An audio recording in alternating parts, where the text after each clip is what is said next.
প্রীতি ম্যাচে নাইজেরিয়ার বিপক্ষে পুরো শক্তির দলই নামিয়ে দিয়েছিল পর্তুগাল। ক্রিস্টিয়ানো রোনালদো খেলেছেন 1 ঘন্টার বেশি সময়, তবে সহজ সব সুযোগ মিস করে গোলের দেখা পাননি তিনি। যদিও তাতে পর্তুগালের ক্ষতি হয়েছে সামান্যই, তারা 2-1 গোলের জয় নিয়েই মাঠ ছেড়েছে। 41 বছর বয়সী রোনালদো লেইরিয়ায় অনুষ্ঠিত ম্যাচে 2বার গোলকিপারকে একা পেয়েছিলেন, কিন্তু 2বারই তিনি গোল করতে ব্যর্থ হন। আন্তর্জাতিক ফুটবলে পুরুষ বিভাগে সর্বোচ্চ 143 গোলের রেকর্ড তার। এই ম্যাচে তিনি সেটি আর বাড়াতে পারলেন না। রোনালদোকে 65 মিনিটে মাঠ থেকে তুলে নেওয়া হয়।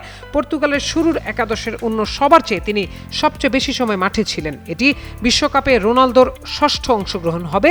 এতে তিনি বিশ্বকাপে সর্বোচ্চ অংশগ্রহণের রেকর্ডেও ভাগ বসিয়ে ফেলবেন। পর্তুগালের হয়ে 23 মিনিটে পেদ্রো নেতো প্রথম গোল করেন। 14 মিনিট পর আকর অ্যাডামস নাইজেরিয়ার হয়ে সমতা ফেরান। এরপর 75 মিনিটে বদলি হিসেবে মাঠে নামা ফ্রান্সিসকো কনসেইসাও পর্তুগালের জয়সূচক গোলটি করেন। তিনি ডান দিক থেকে ভেতরে ঢুকে দূরের পোস্টে একটি বাঁকানো শট নেন। সেই গোলেই জয় নিশ্চিত হয় পর্তুগালের। এই ম্যাচ শেষে পর্তুগাল মনোযোগ দেবে বিশ্বকাপে।